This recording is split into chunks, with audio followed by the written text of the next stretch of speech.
नमस्कार। आपका बात 25सी में स्वागत है। और बात 25सी में हम बात कर लेते हैं द मोस्ट हॉरिबल मर्डर की, एक भयानक हत्या।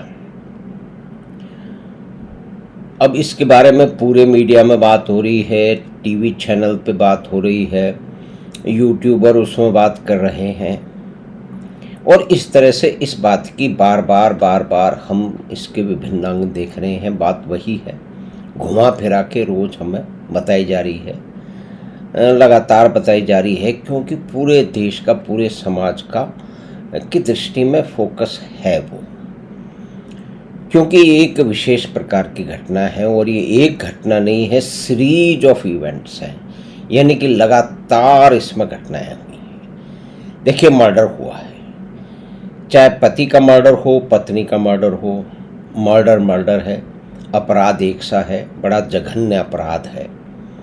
और ये अपराध हो गया है, उसमें कौन कौन लोग इन्वॉल्व हैं? पत्नी इन्वॉल्व है, पति को मारा गया है, प्रेमी साथ है, उसके साथ योजना बनाई गई, इंदौर से जो है वो मेघालय पहुंचाया गया, वो सारी की सारी बातें हमारे सामने।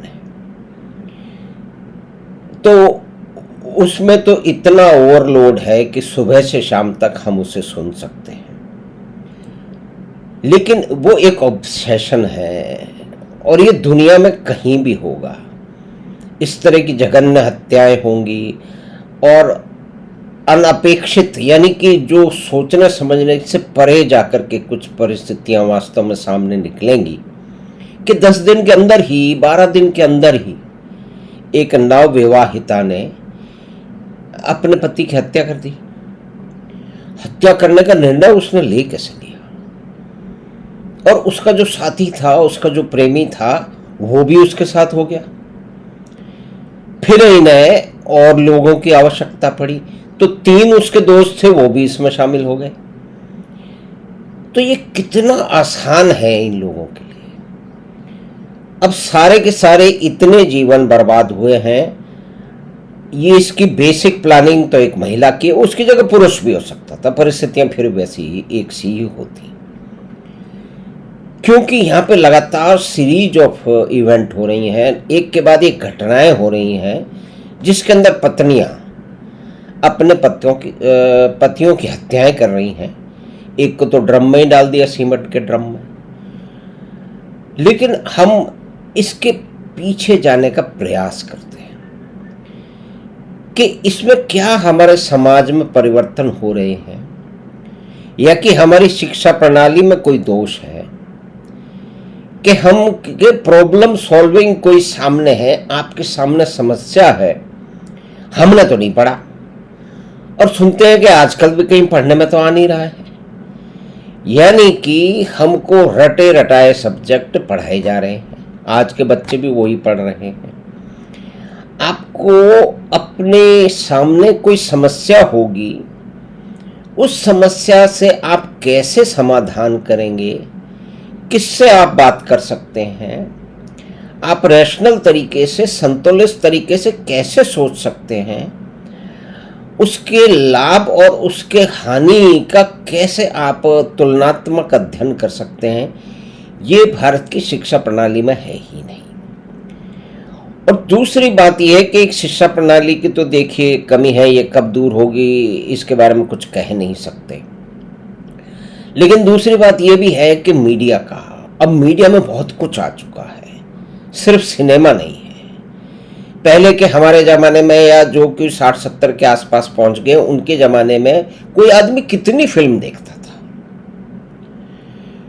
कुछ लोग ऐसे होते थे ताकि उनको कोई फिल्म पसंद आ जाती थी, फिल्म का एक दृश्य पसंद आ जाता था, ऐसे लोगों को आप और हम जानते हैं कि वो लगातार उस फिल्म को कई दिनों तक देखते थे, या एक दृश्य देख के बाहर निकल आते थे।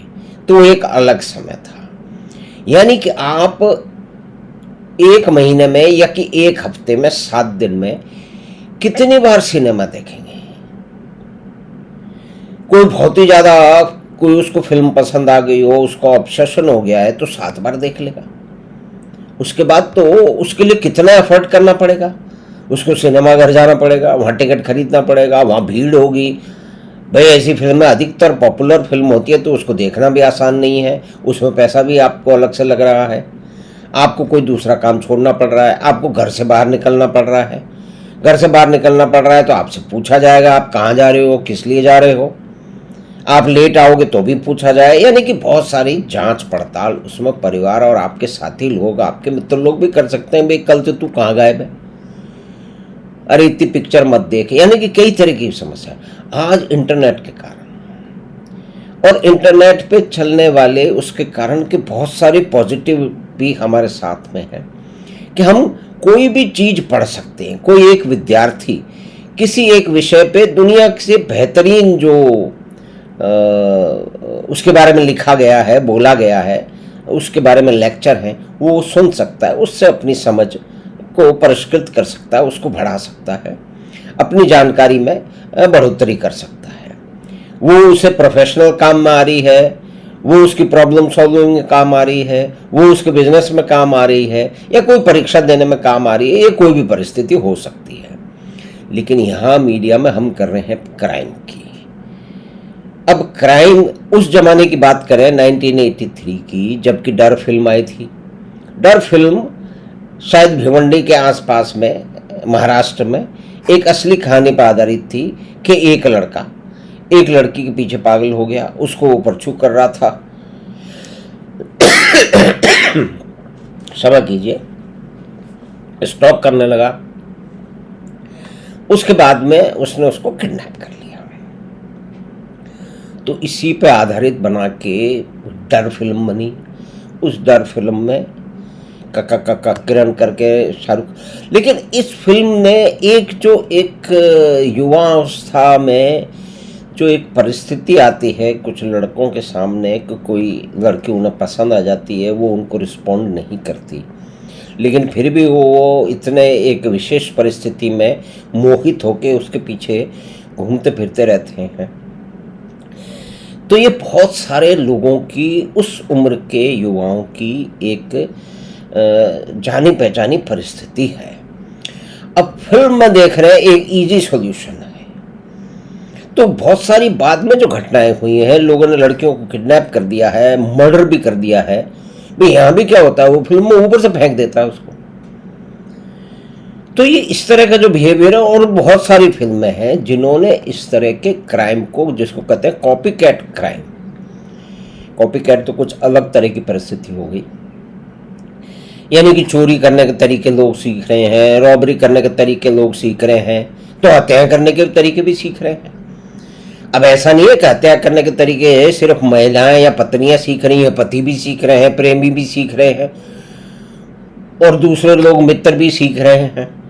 कई मित्रों ने, उन्हें मालूम है, अपने अमीर मित्र को किडनैप कर लिया, और किडनैप करके फिर उन्होंने सोचा, एक लड़के में तो कोई ऐसे भी केस है कि लड़के ने कहा कि मुझे किडनैप कर लो, फिर पैसे ले लेंगे, तो बाकी लोगों ने कहा कि भाई हम ही बांट लेंगे। तो ये इस तरह की जो घटनाएं हैं, ये मीडिया का इन्फ्लुएंस है, और मीडिया आज 24 घंटे लोगों के सर पे सवार है। बहुत ही आसान है, आप अपने कमरे में बैठ करके अपने मोबाइल पे क्या देख रहे हैं, क्या उससे आप समझ रहे हैं, क्या वो आपका कोई ऑब्सेशन है, कोई आपकी समस्या है, उसको बढ़ाने में कार्रवाई कर रही है। जैसे अनुराग कश्यप ने और कई लोगों ने, राम गोपाल वर्मा ने हिंसा पे फिल्में बनाई हैं। तो ऐसा कई केस सामने हैं कि लोगों ने उन लोगों की फिल्मों की परिस्थितियां देख के कई अपराध किए हैं। बड़ा आसान है। तो ये मल्टीप्लिकेशन ऑफ क्रिमिनल सिचुएशन, यानी कि बड़ा आसान है ना। आप गुस्से में हैं तो आपको मैचो होना है, आप सब पे प्रभाव डालेंगे, आप एक हीरो बनेंगे, क्योंकि आप ये चाहते हैं कि ये होना चाहिए। तो उसमें एक ये है कि कई लड़कों ने कहा पकड़ने के बाद में कि तुमने उस लड़की के साथ ऐसा क्यों किया, चाहे उसने उसको पर एसिड फेंक दिया हो, चाहे उसने उसको हानि पहुंचाई हो, चाहे उसने उसका हत्या कर दी हो, या कोई और उसे नुकसान कर दिया हो, उसका रेप कर दिया हो। तो उसने कहा कि भाई वो अगर मेरी नहीं हो सकती तो वो किसी की नहीं हो सकती। ये फिल्मी संवाद है, और ये एक परिस्थिति को रेखांकित करते हैं जिसमें बहुत सारे युवा उस परिस्थिति में होते हैं। तो ये जो भयानक हत्याएं हो रही हैं। अभी तो जो न्यूज़ में है, जो सामने है, जिसकी लगातार पड़ताल हो रही है, जिसके बारे में लोग देख रहे हैं, समझ रहे हैं, वो इंदौर का केस है, वो राजा रघुवंशी और सोनम रघुवंशी का केस है। लेकिन हमें उससे पीछे जाना शायद चाहिए और समझने का प्रयास करना चाहिए कि इसमें इन्फ्लुएंसिंग फैक्टर कौन से ऐसे प्रभाव हैं। क्या मीडिया प्रभाव डाल रहा है? ये बड़े बड़े साइकोलॉजिस्ट कह चुके हैं, ये भारत के साइकोलॉजिस्ट भी कह चुके हैं, दुनिया भर के भी साइकोलॉजिस्ट कह चुके हैं कि लगातार आप हिंसा देखेंगे, लगातार आप हत्याएं होती हुई देखेंगे, लगातार आप खून बहता हुआ देखेंगे और बड़ा आसानी से देखेंगे, जिसमें ऐसा मानेगा कि ऐसा करने वाला आदमी जो है वो अपने हिसाब से कर रहा है तो सही कर रहा है। तो इसके गलत प्रभाव समाज पे पड़ते हैं और शायद इनका मिला जुला कोई एक कारण तो नहीं बता सकते कि भाई सोनम ने ऐसा किया। लेकिन एक बात ये अवश्य है कि हमारी पढ़ाई लिखाई में कहीं ना कहीं दोष है कि जब हमारे सामने कोई समस्या खड़ी हो तो हम उस समय क्या करें। शायद ये हमें शिक्षा प्रणाली में पढ़ाया नहीं जा रहा। सिनेमा और मीडिया हमें बहुत ही आसान, बहुत ही कुत्सित, बहुत ही विभत्स जो है दृश्य और घटनाएं उनको दिखा रहा है। ये बात कह रहे, ऐसा नहीं है कि सारे ऑडियंस जो भी देखने वाले सभी उससे प्रभावित हो जाएंगे, लेकिन हम तो कुछ की बात कर रहे हैं कि सभी लोग तो हत्या नहीं कर रहे, कुछ ही लोग कर रहे हैं। कुछ लोग उस परिस्थिति में हैं, उनकी समझ में नहीं आ रहा है, वो एक फिल्म या एक सीरियल देख लेते हैं, उसको बार बार देख लेते हैं, वो अपनी परिस्थिति के समीप पाते हैं कि ये मैं, इसमें एक जो कैरेक्टर है वो ही तो मेरे साथ हो रहा है, तो शायद मुझे ऐसा कर लेना चाहिए, इससे छुटकारा मिल जाएगा। अब सोनम रघुवंशी और उसका प्रेमी, उन्होंने क्या योजना बनाई थी कि हम कहीं दूर ले जा कर के उसको राजा रघुवंशी को मार देंगे, फिर हम लोग गायब हो जाएंगे, फिर हम भारत से ही भाग जाएंगे, साथ में पैसा वैसा ले जाएंगे और एक नई जिंदगी जिएंगे। अब ये बड़ी अजीब बात है। लेकिन जो एक विशेष परिस्थिति में, एक ऑब्सेसिव सिचुएशन में जो पड़े हुए लोग हैं, जिनका जीवन का अनुभव, अब जीवन, ये बात तो 20-25 साल के लोग नहीं, 50 साल के लोग भी कर रहे हैं, बड़े बड़े लोग भी कर रहे हैं।